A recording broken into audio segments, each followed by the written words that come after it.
So you want to branch out and grow a different social media platform.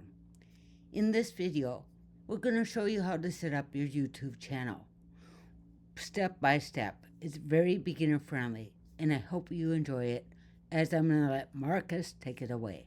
Okay, so to create a new YouTube channel, you're first going to go to youtube.com, and then up at the top right, you're going to see the sign in button. We're going to click on that.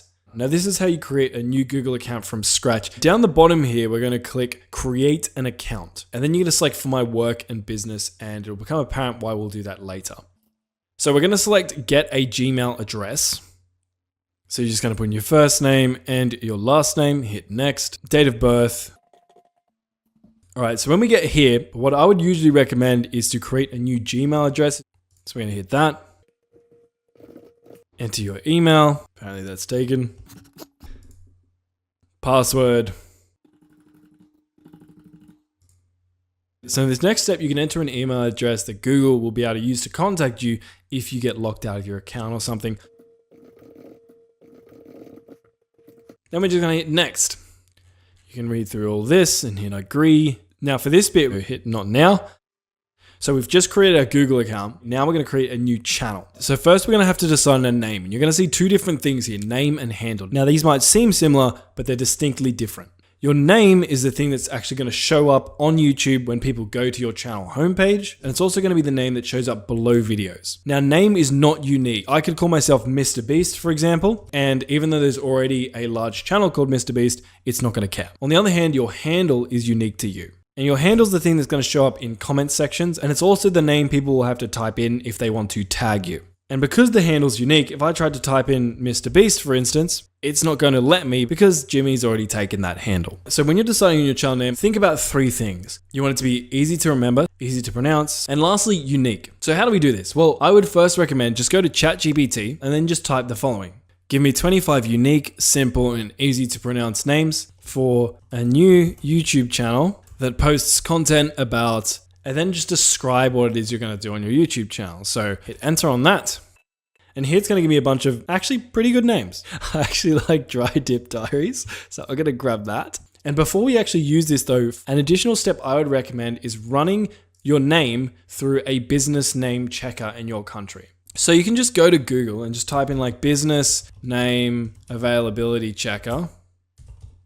And usually whatever country you're in, the appropriate website will pop up. So for me, I'm in Australia, so I'm going to get the Australian Securities and Investments. I'm going to come in here, then I'm going to go search now, and I'm going to come and select check business name availability. And I'm just going to put my name in and hit go. And as you can see, the Dry Dip Diaries is currently available. Now, the next thing we're also going to do is go to YouTube itself and type in your channel name, then come to filters, and then go to channels and see, are there a bunch of large channels showing up with the same name as you? So in this case, you can see all of the other channels that are popping up, they're not this name, and even the related ones are very small subscriber counts. So I wouldn't need much traffic in order for my channel to show up number one when people try to find me. So I think I've found myself my YouTube channel. So I'm going to put Dry Dip Diaries there. I'm going to chuck it in here, and I'm also going to get rid of these spaces. Bam, it is available. All right, next thing we're going to do is to select a profile picture. Now your profile picture is going to be 800 by 800 pixels. Now, if you've already got a logo or a photo of yourself, just hit select picture from computer, upload from computer, and then upload the file. It's going to upload this picture for me. There we go. And then you're going to be able to size and position the profile picture. And then you just hit done. Now in this case, a picture of Chris Williamson with Thug Life glasses probably doesn't suit a waterproof teabag review channel. So I'm going to go back to the illustrations tab. I'm just going to type T and hit search. Now, none of these are really that good, but for now, just select some things. I'm going to do like that, right? Choose the color we want and done. All right, so the Dry Dip Diaries is ready to go and we can just hit get started. And now if I come up here to my profile picture and click on switch account, you can see that my YouTube channel, Dry Dip Diaries, is here. Now, if you already have a Google account or YouTube channel, but you want to create another channel, what you would do is go switch account, then go view all channels, and then come to create a channel. In here, you get to add your channel name. Let's grab one of our other ones, Splash Safe Sips. I don't know why I find this so amusing.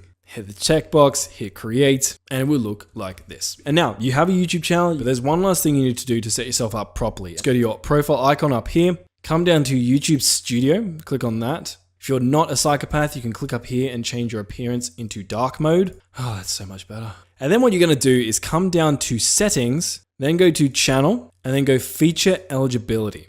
Now what you can see right now is intermediate features and advanced features are not enabled for me. And these are pretty essential features on YouTube. So all you have to do is add and verify a phone number. Now I actually can't do this because I've already associated my number with other channels, but you would be texted a verification code, which you would then verify your channel through. Once you verified your phone number, you would click on access features and you'd want to provide a valid ID or video verification and then submit it. And in a couple of days, you will have your advanced features turned on. And those are all the basics. You now have a fully eligible channel and you are ready to become the next Mr. Beast. Now that you've been able to set up your YouTube channel, let's get on to the next steps, like how to create the title, how to grow your YouTube channel, and how to do the SEOs and all that great stuff that comes along with YouTube.